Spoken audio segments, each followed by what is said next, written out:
Bonjour, c'est Eric Marcos, hypnocoach. Je vous accompagne à vous libérer du passé et à écrire votre avenir après une séparation amoureuse douloureuse.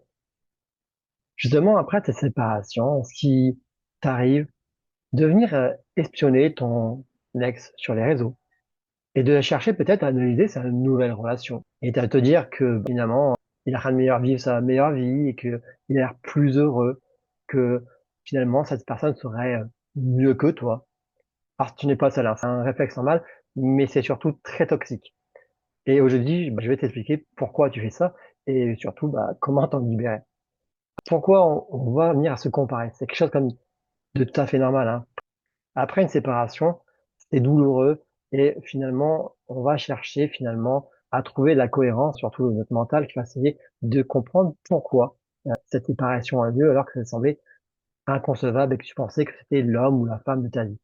Et pour ça, tu as besoin de voir un peu ce qui se fait, de comprendre, de chercher des raisons sur des choses qui finalement ne va pas pouvoir te donner. Malheureusement, ce besoin en fait de comprendre va se faire sur un élément de supposition, sur de faits d'apparence, et va t'emmener dans ce cercle vicieux de venir te comparer en fait à ton ex, à la nouvelle personne avec qui il ou elle est, ou avec des amis que tu aurais et que tu penses qu'ils vont se sentir mieux que toi. Et donc, ça va avoir des conséquences finalement sur la confiance et sur l'estime que tu as en toi. Il faut bien comprendre que chaque comparaison va te faire un peu plus perdre justement cette confiance en toi.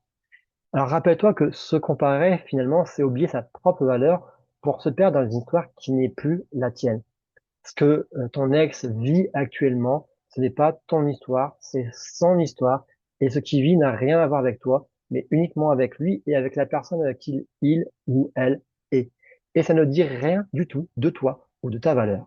Alors, pourquoi on se compare? Bon, comme je t'ai dit, il y a d'une part le cerveau qui essaie de trouver la cohérence à qu'est-ce qui se passe, pourquoi on en est arrivé là. Et puis, on a aussi un besoin primordial d'appartenance, hein, c'est vraiment les besoins fondamentaux humains, d'appartenir en fait finalement à une groupe, à une famille, à une tribu. Et le groupe, c'est le moyen finalement d'appartenir à quelque chose, d'appartenir au groupe. Et du coup, quand on se sépare, on n'a plus cette appartenance qui est là, et on a cette peur finalement d'être remplacé. Et du coup, ça va créer finalement des tensions et venir avoir à cette comparaison parce que tu te ressens finalement un peu isolé. Or, il y a différents facteurs qui vont venir jouer sur ta perception que tu avais déjà de ton couple. Ton cerveau, il faut bien comprendre, c'est que lui, il ne cherche pas à te rendre heureux, mais simplement à te maintenir en vie. Et dans ce biais-là qu'il a, il a plein justement de biais cognitifs. Il va te faire idéaliser ton ex comme la relation parfaite, comme c'était l'homme ou la femme de ta vie, et il va enlever tous les moments négatifs juste pour te le montrer euh, comme la personne qui était idéale pour toi. Donc du coup, ça va avoir tendance à te retourner tout le temps en arrière pour pas changer finalement, parce que le cerveau n'aime pas le changement. Et il va retenir là actuellement tout le négatif qui se suit finalement à cette séparation. Et en plus, ça va pouvoir t'amener dans d'autres biais, comme le biais de confirmation. Si tu pensais déjà que tu ne méritais pas l'amour ou que tu ne méritais pas d'être aimé, il va faire voir en fait tout ce qui va confirmer tes croyances. Et puis il y a c'est une partie de l'ego qui finalement est blessée, hein, c'est normal. On a cet ego qui est là dans notre incarnation humaine pour nous faire vivre et qui là se retrouve très blessé pour ça et tu vas pas comprendre pourquoi en fait l'ex-partenaire a tourné la page et pas toi. Et surtout quand il a pris pour quand il a quitté sa relation pour quelqu'un d'autre, il y a cet effet de dire mais pourquoi, qu'est-ce qu'il avait de plus ou de moins.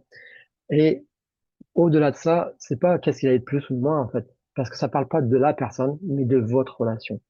Et puis, il faut bien comprendre que ce que tu vois de la relation nouvelle de ton ex-partenaire ou de ton ex-partenaire, ce n'est qu'une image, qu'une apparence. Tu ne sais pas ce qui se passe réellement. Le problème, c'est que tu as comparé la réalité intérieure de ce que tu vis et de ce que tu ressens à l'illusion extérieure de ce que ton ex-partenaire, en fait, te présente, sûrement sur les réseaux sociaux ou quand tu vois dehors milieu social. Ça ne veut pas dire, tu sais pas exactement comment il vit ce nouveau couple et qu'est-ce qui se passe à l'intérieur de celui-ci. Surtout sur les réseaux, on montre tous le bon côté des choses et on n'est pas là, finalement, à se montrer quand ça ne va pas. Donc, je vois beaucoup de monde qui disent, ah, lui, il vit sa meilleure vie. En fait, ça, on sait pas. C'est beaucoup de suppositions qui est fait et qui t'amènent surtout à rien.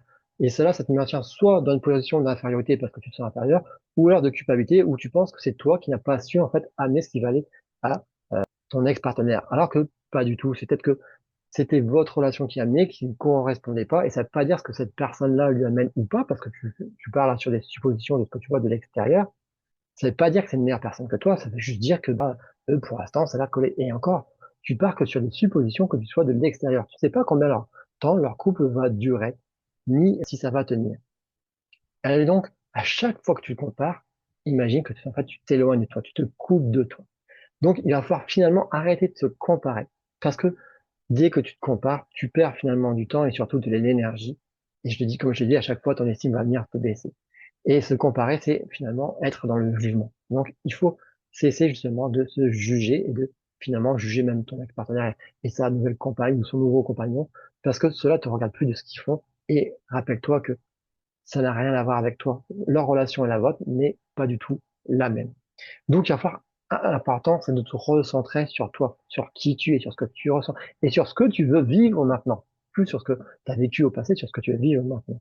Pour moi, pour ça, il n'y a rien de mieux que revenir en méditation, revenir à l'intérieur de soi, se reconnecter à soi. Mais si tu veux pas aussi avoir d'autres méthodes, telles l'écriture, la respiration, le yoga, tout ce qui va te faire revenir à toi, à ton corps et à ton bien-être, va te permettre d'avancer.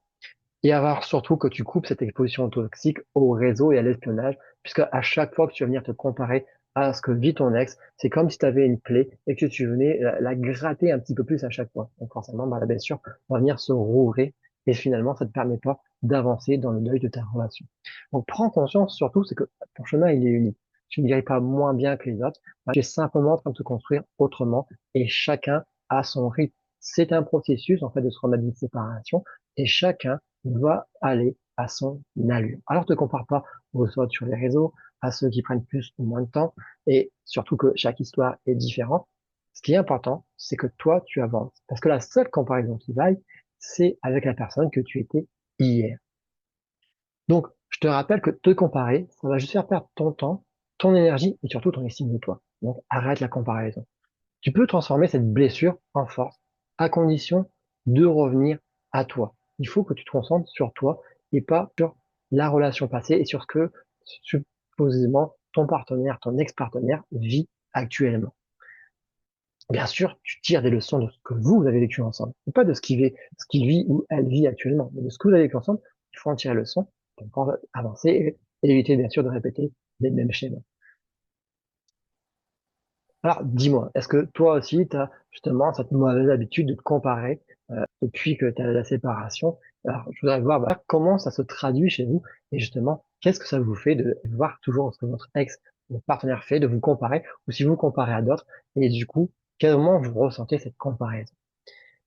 Je vous rappelle que je suis Eric Marcos et que je vous accompagne justement à vous libérer du passé et à écrire votre avenir après une séparation douloureuse. Pour ça, j'ai fait un accompagnement spécifique qui est prévu à cet effet, qui s'appelle Nouvel Homme. Si vous voulez en savoir plus, vous me contactez en MP et on en discute ensemble. Donc, je voudrais finir avec cette citation de Theodore Roosevelt qui disait que la comparaison, c'est une voleuse finalement de joie. Donc, arrêtez de vous comparer, parce que quand vous vous comparez, finalement, vous perdez cette joie de vivre de ce que vous êtes et les autres, en fait, ne sont déjà pris. Vivez pour vous et pas pour être pareil qu'aux autres. Vivez pour être vous-même. Et c'est ça vraiment le plus important. Soyez vous, restez en vie, en vous et choisissez votre vie à vous et pas celle des autres ou celle de votre ex.